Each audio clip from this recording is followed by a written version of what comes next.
जोहार गति पे सामान सामने इन शिव शंकर मुरा तीन राजनीतिक टॉपिक से बन हजना तो राजनीतिक जहाँ झारखंड नॉय मी बछर हुईना झारखंड रे विधानसभा चुनाव उनारे जहाँ मैया समान योजना चालू करते हेमंत सोरेन पूर्ण बहुमत रे हेजना और तीन झारखंड रे नौकान अवस्था हुई कना रोड बनाव लगी पैसा बनुआ जहाँ अब आवास पास अब आवास लगी रे नित मी दमे एम का घरे पैसा एम लगी ते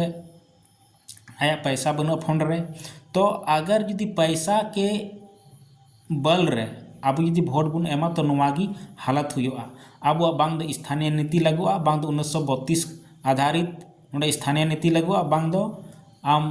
पैसा कानून लगुआ और बांग दो नियोजन नीति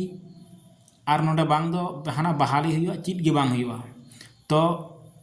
इन मेना राजनीतिक में लेकिन राजनीतिक गुलामी आलम बना और बखाय तो नवा हाल हुआ चीज